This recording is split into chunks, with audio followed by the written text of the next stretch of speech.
अस्सलाम वालेकुम।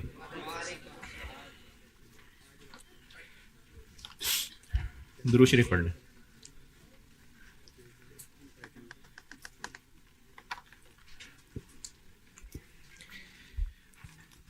कल एक सवाल होमवर्क दिया था, उसमें कमीशन वाला बिल्कुल वही पॉइंट था, मैंने क्लास में डिस्कस किया हुआ है, और उसके अलावा उसमें कोई ऐसा पॉइंट नहीं था। तो अगर सवाल किया है, अगर किया है तो मसला है। अच्छा चले ठीक है। कैसे पता चल रहा है कि ब्रेक इवन का सवाल है? रिक्वायरमेंट है, मल्टीपल प्रोडक्ट है, ये कैसे पता चल रहा है? नजर आ रहा है मल्टीपल प्रोडक्ट्स हैं। तो फिर अगला फैसला ये करना होता है कि मल्टीपल प्रोडक्ट ब्रेक इवन है तो फार्मूला कौन सा लगाना है। रिक्वायरमेंट में लिखा हुआ है कि रेशो कौन सी यूज करनी है, क्वांटिटीज वाली ना, तो आपको क्वांटिटीज की रेशो यूज करनी है तो उसके लिए यूनिट्स वाला फार्मूला लगाना पड़ेगा, और उसको डिवाइड करना है weighted average contribution per unit. तो सवाल की प्लानिंग ये है कि टोटल फिक्स कॉस्ट ढूंढेंगे। टोटल फिक्स कॉस्ट में आपको बस पहली ये बना दी कि पर यूनिट फिक्स कॉस्ट देनी, और उसमें आपने सिर्फ अकल इतनी लगानी है कि जब आप पर यूनिट फिक्स्ड एफओएच से टोटल तक पहुंच रहे होंगे तो यूनिट्स प्रोड्यूस्ड से मल्टीप्लाई करना है, और पर यूनिट सेलिंग से जब पहुंच रहे होंगे तो यूनिट सोल्ड से। अच्छा, यूनिट से मल्टीप्लाई इसलिए कर रहे हैं क्योंकि ये वेरिएबल चीज है? नहीं, उसने जबरदस्ती पर यूनिट बना के दी हुई है, हम वापस जा रहे हैं टोटल तक, तो उसने पर यूनिट बना के दी है, तो प्रोडक्शन वाली को यूनिट्स प्रोड्यूस से ही डिवाइड करके दिया होगा, सेलिंग वाले को यूनिट सोल्ड से ही डिवाइड करके दिया होगा, वो वापस कर रहे हैं हम। तो टोटल फिक्स कॉस्ट में ये मसला है। टोटल फिक्स कॉस्ट में आपने कुछ पूछना है तो बताएं, जिन्होंने सवाल किया है, किन्होंने किया है। चलो ठीक है, शाबाश। हाँ जी, होमवर्क ठीक।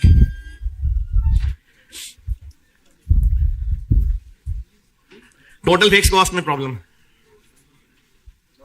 कंट्रीब्यूशन पर यूनिट के लिए आपको वेरिएबल कॉस्ट पर यूनिट और सेल प्राइस पर यूनिट चाहिए। सेल प्राइस नहीं दी हुई, बिल्कुल यही वाला काम स्प्रिंग 16 में किया था कि आप ये रिलेशन बना लें, सेल प्राइस, जिनको वो 100 वाली बात समझ आई थी, तो कमीशन है 5, और वो जो अदर वेरिएबल हैं वो माइनस करेंगे तो कंट्रीब्यूशन निकलेगा, और ये इसका 40%, 38। तो आपको जो वेरिएबल कॉस्ट दी हुई है वो सब कमीशन के अलावा वाली हैं, उन सब से 57 से ग्रॉस करके सेल प्राइस निकलेगी। कंट्रीब्यूशन पर यूनिट में और किसी को मसला? आपने क्या पूछना था?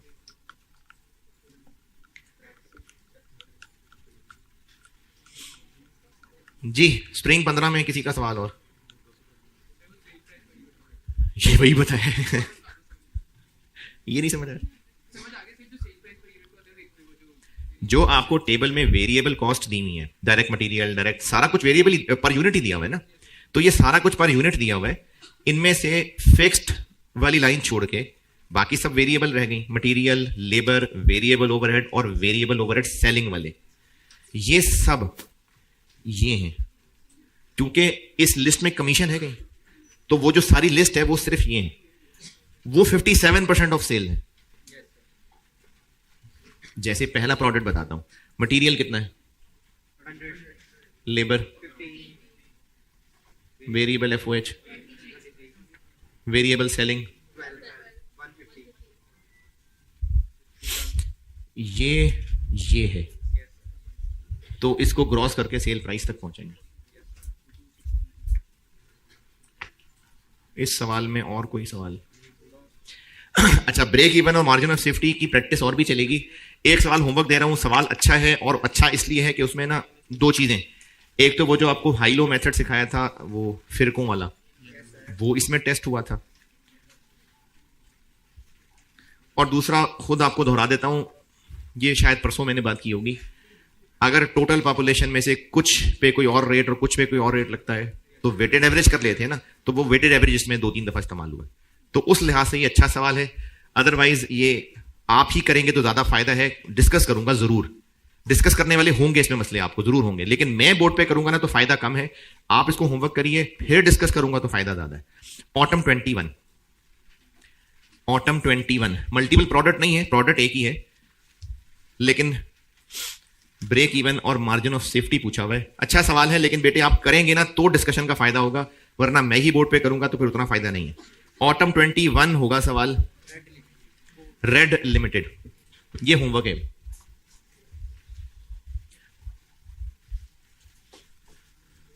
अभी तक के सवालों का रिकैप ये है कि सवाल में ये तो अंदाजा हो जाएगा कि एंड फार्मूला क्या लगना है, ब्रेक इवन का फार्मूला लगना है, मार्जिनल सेफ्टी का फार्मूला लगना है। मुश्किल ये है वो जो कभी हम यहां से यहां, यहां से वहां, वहां से वहां और वहां से कहां, ये मुश्किलें हैं जो आपको सवालों की प्रैक्टिस से ही पता चलेंगी, वरना कर सब में हम ब्रेक इवन का स्ट्रेट फार्मूला ही लगा रहे हैं। तीसरा मैंने इस चैप्टर का टुकड़ा बांटा था, ये भी एग्जाम में बहुत इंपॉर्टेंट है। इसको मैंने कहा था टारगेट सेटिंग। अच्छा, वर्ड टारगेट देख के वो जो मैंने कल शाम को एक्स्ट्रा टारगेट कॉस्टिंग पढ़ानी है, ये वो नहीं है। सिर्फ वर्ड टारगेट की वजह से वो टारगेट कॉस्टिंग वाला टॉपिक नहीं बन रहा। ये मैंने नाम दिया इसको टारगेट सेटिंग, ये इसको मैंने खुद नाम दिया है। और इसमें है क्या, मैंने आपको ना शुरू में कोई 9 फार्मूले दिखाए थे किताब से, उनमें से 2 लिख रहा हूं यहां पर। Sale price per unit minus variable cost per unit into unit sold minus total fixed cost is equal to profit. और ये ठीक है, प्रॉफिट बिफोर टैक्स। और एक फार्मूला था टोटल सेल्स। अच्छा, वो मुझे ऑनलाइन में एक बच्चे के सवाल से अंदाजा हुआ कि शायद ना पता हो बच्चों को, रेवेन्यू सेल्स अमाउंट को कहते हैं। मैं जो पीछे लिख रहा था ना सेल्स रेवेन्यू, एक है क्वांटिटी और एक है अमाउंट। तो रेवेन्यू का वर्ड बोलते हैं तो वो अमाउंट के लिए बोला जा रहा है। तो टोटल सेल्स यानी उसकी अमाउंट।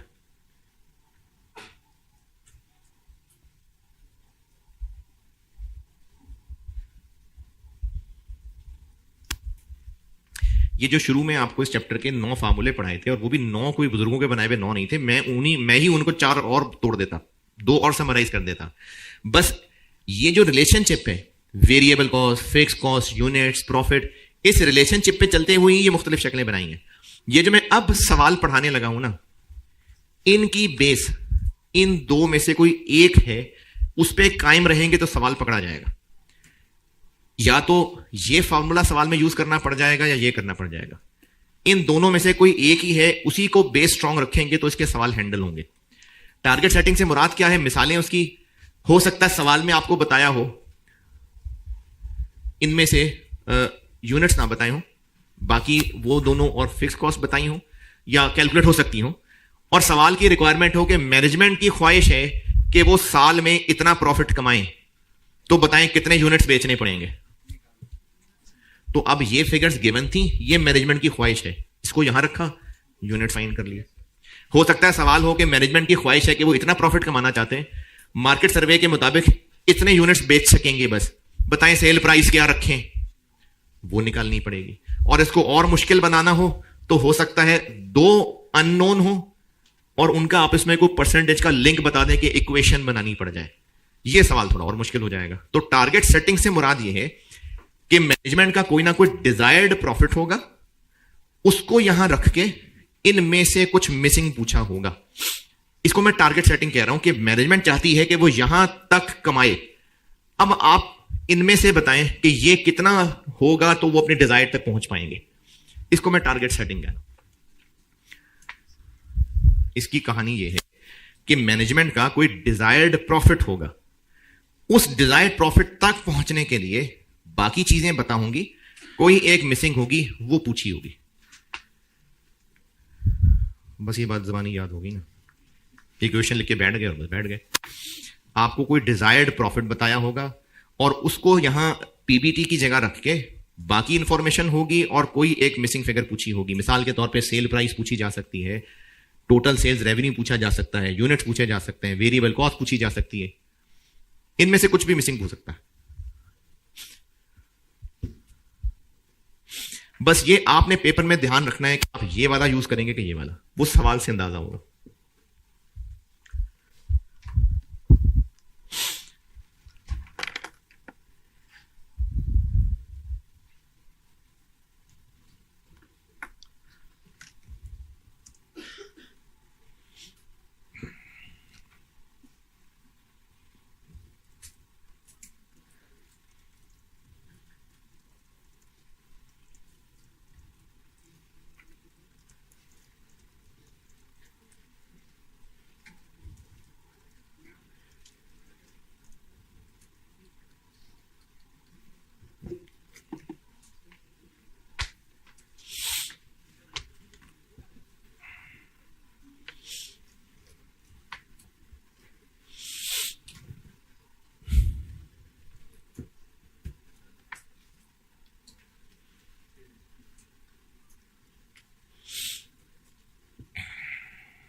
चलें एक दो छोटे छोटे खुद बना के सवाल कराता हूं, फिर पास्ट पेपर्स पे चलते हैं। लिखिए सवाल।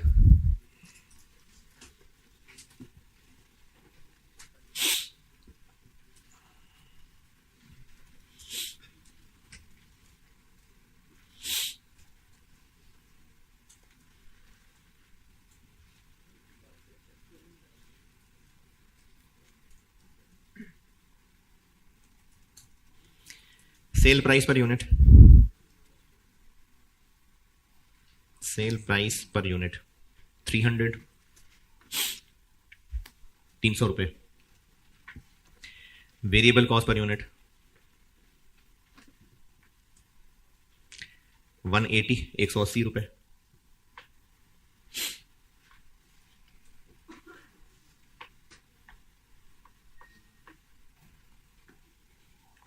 फिक्स कॉस्ट, फिक्स्ड कॉस्ट 30,000, 30,000 रुपए पर month, 30,000 per month. Tax rate, tax income tax rate 20%, 20%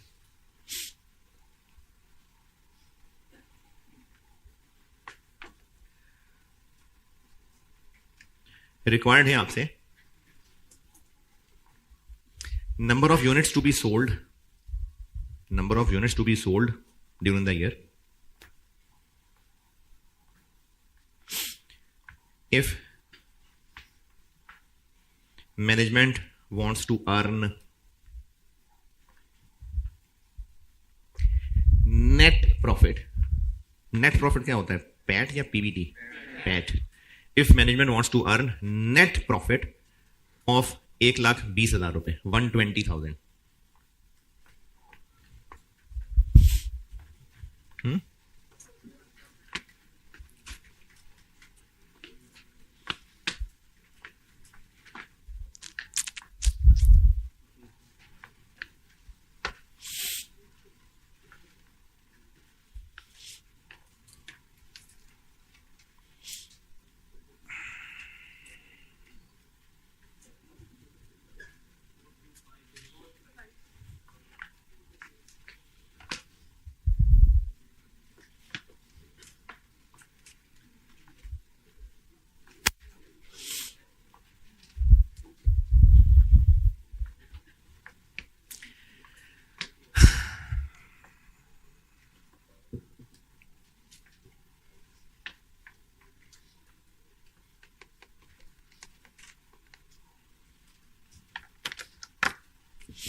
जी।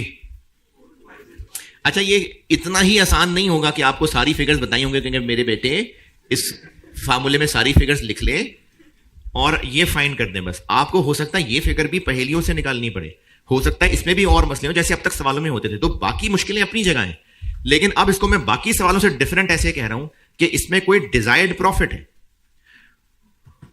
अच्छा, अगर मेरी बात समझ आए जिनको, ये वही काम है जो हम पहले कर रहे थे, बस ब्रेक इवन निकालते थे ना तो ये जीरो होता था, तो भी डिजायर्ड प्रॉफिट ही था, बस वो जीरो था। और उसके अलावा या तो हम ये निकाल रहे होते थे या ये निकाल रहे होते थे, वो इसी को ही रीअरेंज करके बना था। बस अब क्या फर्क पड़ा कि ब्रेक इवन की बजाय एक डिजायर्ड प्रॉफिट की फिगर है, करना अभी भी यही वाला काम है जो पहले कर रहे हैं। तो सवालों का स्टाइल सब वैसा ही है। ये 300 है, 180, 360,000, क्योंकि मैंने 30 पर मंथ कहा था, 150,000। चूंकि पीबीटी में से 20% माइनस किया होगा तो नेट प्रॉफिट ये आया होगा। टैक्स रेट 20% है, तो इस पे 20% माइनस किया होगा तो ये आया होगा, तो पीबीटी निकल आएगा 150,000। 150,000 मैंने नेट प्रॉफिट 1,20,000 बताया, यहां पर पीबीटी रखना है 300, 180, 360,000 और 150,000, 150। तो यूनिट्स आ जाएंगे 4250। जी, कोई मुश्किल परेशानी? चलें एक छोटे से पास पेपर का सवाल आप कर दें, फिर एक बड़ा सवाल मैं करता हूं। आप लोग कर दीजिए, मेरी बुक में है क्वेश्चन 14, ऑटम 2015 अटेम्प्ट का सवाल है, छोटा सा सवाल है 5 नंबर का, लेकिन ये आपने करना है खुद, सोल्यूशन नहीं, खुद करें, सोल्यूशन ना देखने लग जाना। ऑटम 15 है, मेरी बुक में question number 14, hope limited. CBP वाले चैप्टर में क्वेश्चन 14 है, ऑटम 2015 अटेम्प्ट का छोटा सा सवाल है। 2 नंबर का एक पार्ट है, 3 नंबर का एक पार्ट है, दोनों पार्ट्स करने हैं।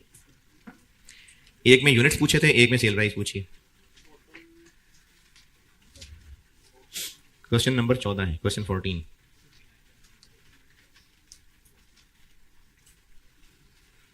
मिल गया? चलें आप करते हैं, फिर एक बड़ा सवाल मैं करता हूं बोर्ड पे, ये कर दें आप।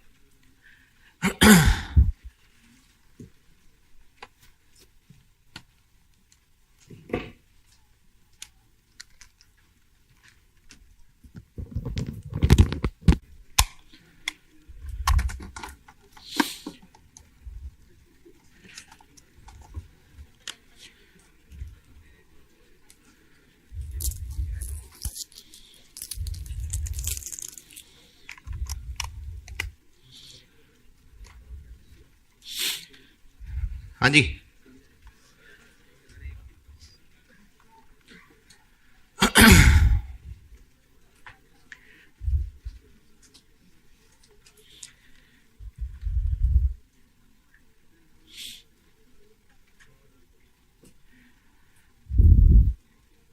जी इसमें पार्ट ए में कहा हुआ था कि जो इस वक्त हम प्रॉफिट कमा रहे हैं साल का, अगर उतना ही कमाना चाहते हैं तो अभी प्रॉफिट कमा कितना रहे हैं, ये कैसे? तो जो अभी इस वक्त ऊपर डाटा दिया हुआ है, ये वहां से हमें एग्जिस्टिंग प्रॉफिट निकालना पड़ेगा, सेल प्राइस, वेरिएबल कॉस्ट और यूनिट्स, जो कि नॉर्मल कैपेसिटी का 80% है, यानी जो 6000 है। तो पार्ट ए में कोई मसला? पार्ट ए इस रूम में बेटा, पार्ट ए। पार्ट बी में उन्होंने कहा है कि सेल प्राइस फाइंड करनी है, टारगेट प्रॉफिट 2 मिलियन हो गया, और जो यूनिट्स हैं वो कैपेसिटी में 25% का इंक्रीज है, कैपेसिटी में 6000 में नहीं, 6000 से पहले आप कैपेसिटी निकालेंगे, उसके बाद उसको 25% बढ़ाएंगे। नहीं point part A part B में और किसी का कोई सवाल? चलें आप पढ़ लें, सवाल मैं करता हूं। 2018 का है, स्प्रिंग 2018 वॉशिंगटन लिमिटेड, पढ़ ले, मैं करता हूं। स्प्रिंग 18 अटेम्प्ट का सवाल है, WL, क्वेश्चन नंबर 9 है, पढ़ लीजिए, मैं करता हूं।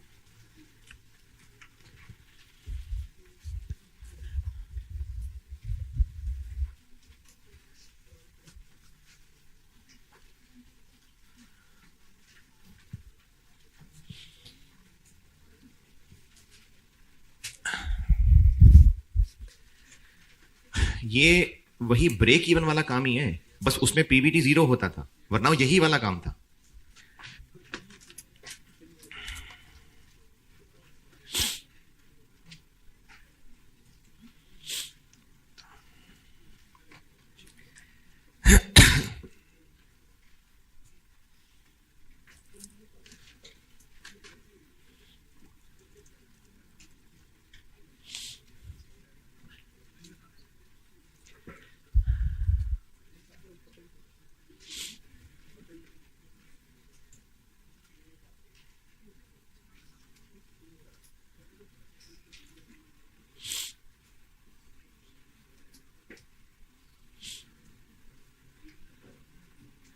सवाल कहाँ है यार पढ़ने को?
हाँ जी, पढ़ लिया, समझ नहीं आया? आ रहा है, थोड़ा थोड़ा आ रहा है। Required calculate the minimum number of units to be sold in remaining 10 महीने to enable WL to pay the desired dividend. ये डिविडेंड कहां से आ गया? सर ने तो प्रॉफिट सिखाया था। डिविडेंड की अमाउंट उन्होंने प्रॉफिट के साथ एक परसेंटेज की शक्ल में लिंक की है, तो इसलिए है ये टारगेट प्रॉफिट वाला ही सवाल। पहले पैराग्राफ में कंपनी का कैपिटल बताया हुआ है, और जितने बच्चे कॉस्ट में बैठे हैं FAR 1 या तो पढ़ चुके हुए हैं या पढ़ रहे हैं। डिविडेंड की परसेंटेज किस पे मल्टीप्लाई होती है? कैपिटल की फेस वैल्यू, तो ये वो 140 मिलियन है। हाँ जी, फिर ये अच्छा, हम बेचते हैं वॉशिंग मशीन्स, और 2018 ईयर का बजट दिया हुआ है। ये जो टेबल दिया हुआ है ये 2018 की बजटेड इनकम स्टेटमेंट है, 2017 के आखिर में कहीं बनाई होगी। लेकिन जब 2 महीने गुजर गए, एडिशन इंफॉर्मेशन पॉइंट नंबर 1, 2 महीने गुजर गए यानी जनवरी फरवरी गुजर गया, तो ये जो 2 बुलेट पॉइंट्स हैं, 3 बुलेट पॉइंट्स, ये उन 2 महीनों में हमें रियलाइज हुआ। 2 महीने गुजर चुके हुए हैं, जो आपको ऊपर बजट दिया हुआ है वो पूरे साल का है, जनवरी से दिसंबर 18, और जो 2 महीने गुजर गए, an analysis of actual results for the first 2 months, जनवरी फरवरी गुजर गया। उन 2 महीनों में जितने यूनिट सेल होने थे हो गए, उनकी जो भी प्राइसेस वगैरह थी वो हो गई। अब जो बाकी 10 महीने रह गए हैं, मैनेजमेंट उन 10 महीनों में ये पॉइंट नंबर 2 वाला एक्शन लेना चाह रही है। उन्होंने एक प्रमोशन कैंपेन चलानी है जिसके लिए 5 मिलियन का खर्चा होगा। और तीसरा पॉइंट स्किप करता हूं, रिक्वायर्ड है कि हम कितने यूनिट्स मजीद बेचें जो 10 महीने रह गए, क्योंकि पूरे साल में तो 2 महीने गुजर गए ना, अब जो बाकी 10 महीने रह गए हैं, हम कितने इन 10 महीनों में यूनिट्स और बेचें ताकि हम, अच्छा अभी आपको मैं बेस बनाने के लिए कह रहा हूं, ये जो है ना डिजायर्ड डिविडेंड, इसकी जगह मैं कह देता हूं डिजायर्ड प्रॉफिट, कि अगर हम डिजायर्ड प्रॉफिट कमाना चाह रहे हैं तो हम कितने यूनिट्स बेचें। तो ये इस टॉपिक का सवाल पता चल जाएगा, क्योंकि इस तरह के सवाल ना और किसी टॉपिक में होते भी नहीं है। तो CVP का सवाल पढ़ के उसके स्टाइल से पता चल जाता होता है, और कुछ नहीं तो चलो अभी करा रहा हूं तो इसी का ही होगा। तो ये टारगेट प्रॉफिट वाला सवाल हो गया, और हमने निकालने हैं यूनिट्स। तो वो जो 2 लिखे थे उनमें कौन सा फार्मूला लगाऊंगा? ऊपर वाला, स्प्रिंग 18 और sale price minus variable cost into unit sold minus total fixed cost is equal to target PBT। ये बेस है हमारे इस सवाल की।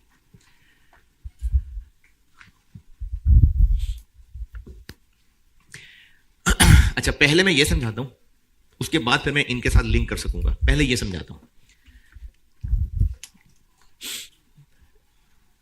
ये समझाने के लिए इधर बता रहा हूं, कर मैं उधर दूंगा।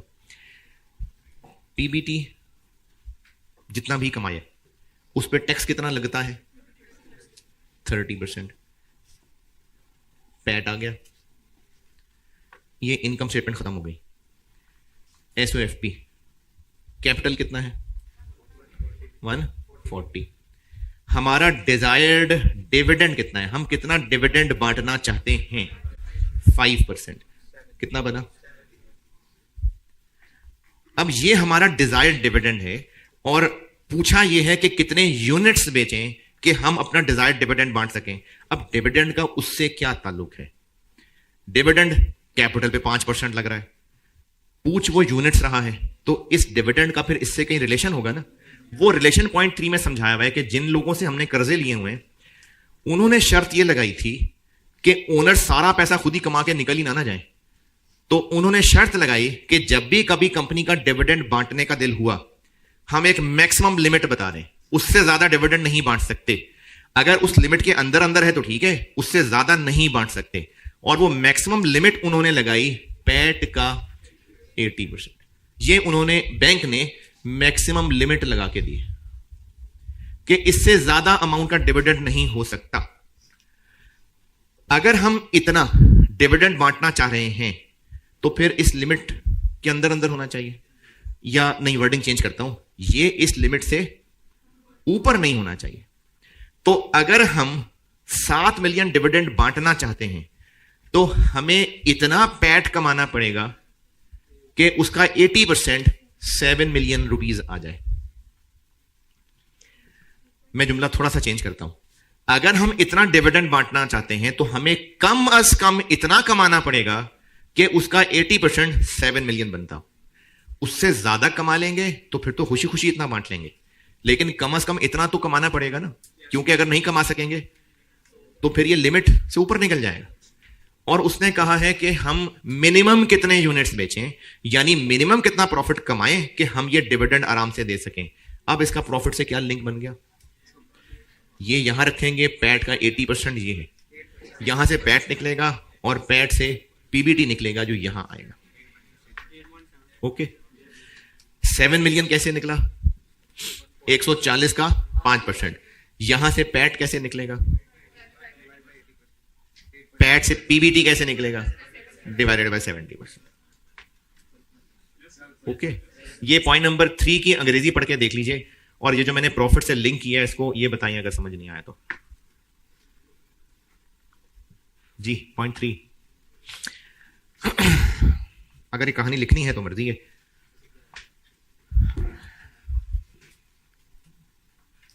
सिर्फ ये 4 लाइनें नोट करने के अलावा जो कहानी बताई है वो लिखेंगे तो फिर कल को समझ आएगा 4 लाइनें क्या थी।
चलें, लिख ली कहानी।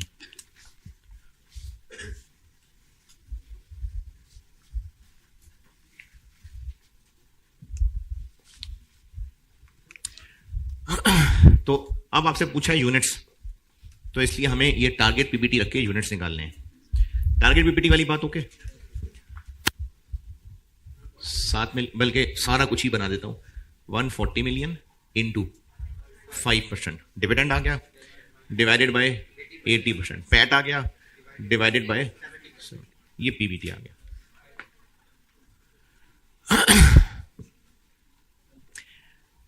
अच्छा, 10 महीने में कितने यूनिट्स बेचने हैं वो पूछा है, 10 महीने में। तो ये वाली जो फिगर निकली है ये पूरे साल की है या 10 महीने की? ये पूरे साल की है। तो इसका मतलब है अगर हम इसको यहां रख रहे हैं ना, तो जो आंसर निकलेगा यूनिट्स वो पूरे साल के निकल आएंगे, लेकिन पूछे तो 10 महीने के हैं, तो वो जो 2 महीने में बेचे हैं वो फिर माइनस कर देंगे। ये हमें पूरे साल की क्यों बनानी पड़ेगी, क्योंकि ये साल का है। तो अब सेल प्राइस दी हुई है, निकालनी पड़ेगी, दी हुई है। सेल प्राइस जो दी हुई है ऊपर टेबल वाली यूज करनी है कि पॉइंट नंबर 1 वाली, क्योंकि अब रिवाइज हो गया ना, तभी तो वो रिवाइज सिचुएशन में पूछ रहा है कितने पूछे, तो अब ये रिवाइज हो गया और सेल प्राइस 1 जनवरी से ही 95 कर दी हमने, तो ये हो गया 9500 minus variable cost per unit पता नहीं, इनटू यूनिट सोल्ड पता नहीं, और माइनस टोटल फिक्स कॉस्ट पता नहीं।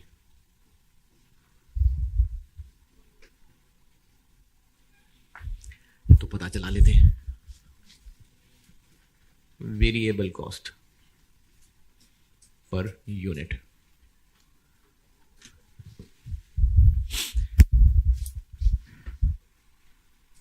ये भी अब कौन सी लेनी है, रिवाइज वाली या वो जो पहले सोची थी? रिवाइज वाली। पॉइंट नंबर 1, पहले बुलेट पॉइंट में तो उन्होंने बता दिया कि सेल प्राइस कम हो गई, और दूसरे में बता दिया कि इतने यूनिट्स हम बेच सके। तीसरे में कहा है कि वेरिएबल कॉस्ट बढ़ गई। कितने से बढ़ गई? कितनी थी जो बढ़ गई? वो जो हमने बजट की हुई थी। लेकिन कौन सी वाली बढ़ने को कह रहा है? वेरिएबल कॉस्ट ऑफ सेल, यानी वेरिएबल प्रोडक्शन कॉस्ट बढ़ने को कह रहे हैं। तो एडमिन सेलिंग वो नहीं बढ़ेगी, मतलब 0 हो जाएगी। फिर किससे कितनी? सेम। तो हमें जो बजट है वहां से निकालनी पड़ेगी। तो जो बजट में है वहां से ढूंढनी पड़ेगी। एक तो प्रोडक्शन कॉस्ट, लेकिन वो जो प्रोडक्शन कॉस्ट निकालेंगे उसको बढ़ा देंगे, और एक एडमिन सेलिंग कॉस्ट, जिसके लिए सवाल में वर्ड ऑपरेटिंग कॉस्ट इस्तेमाल हुआ है। प्रोडक्शन कॉस्ट पहले कितनी थी जो 5% बढ़ जाएगी? ऊपर टोटल दिया हुआ है ना, तो उसको यूनिट से डिवाइड कर लेते हैं। कितनी दी हुई है टोटल सवाल में? कॉस्ट ऑफ सेल्स 127 दी हुई है, लेकिन उसमें फिक्स शामिल है, वो निकाल लेते हैं। तो 127 मिलियन में से 21.2 निकाल लेते हैं। ये रह गई वेरिएबल, लेकिन हमें तो चाहिए पर यूनिट। तो कितने यूनिट से डिवाइड कर दें? कितने यूनिट्स का बजट है? 10,000 एक जज्बाती आंसर है। 10,000 रुपीज पर यूनिट है, ये सेल प्राइस पर यूनिट है। तो यूनिट्स कैसे पता चलेंगे? सेल्स को 10,000 से डिवाइड करके। तो वो 4 जीरो वैसे ही उड़ा दें, तो पीछे रह गया 16,800।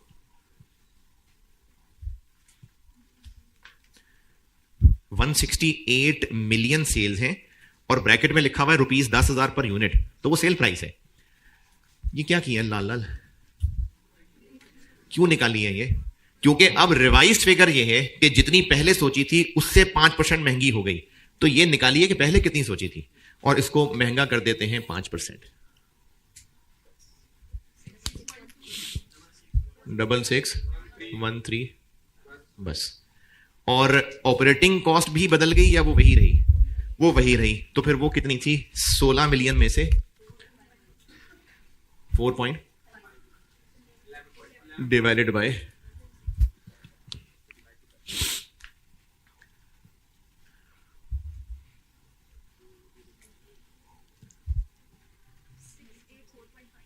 684. अच्छा ले भाई 685, ओके 685। और कोई नया वेरिएबल खर्चा जो रिवाइज होके अब हो जाएगा? नहीं, क्योंकि जो नया खर्चा होना है वो 5 मिलियन रुपए है, वो फिक्स्ड होगा।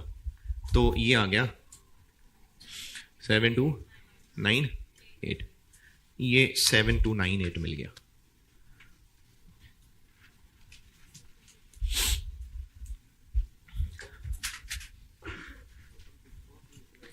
टोटल फिक्स कॉस्ट ये यहीं से निकल आएगी।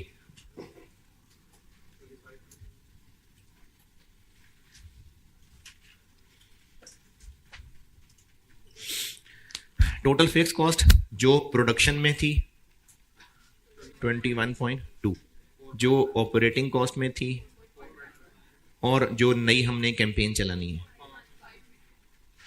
30.7।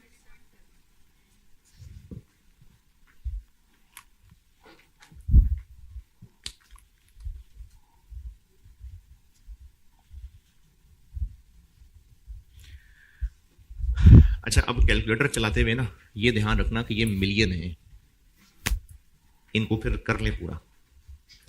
अब इसको सॉल्व करेंगे तो ये टोटल यूनिट्स आ जाएंगे। सारी फिगर्स हो गई फाइन। टोटल यूनिट्स 19619, ये हैं 10 महीने के यूनिट्स।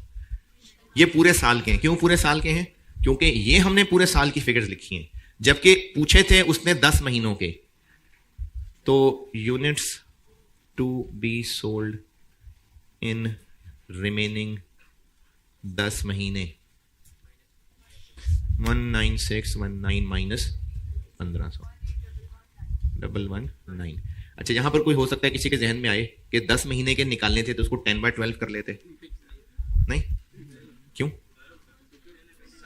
क्योंकि 10/12 करने का मतलब है हर महीने बराबर बिक रहे हैं, जबकि पहले 2 महीने थोड़े से बिके, हमने अगले 10 महीने में ज्यादा बेचने हैं, तो 10/12 नहीं करने ना।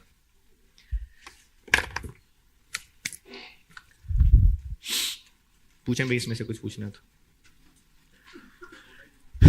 चलें जी, कल थोड़ा सा लेवल बढ़ाते हैं सवालों का। ठीक है, अल्लाह हाफिज।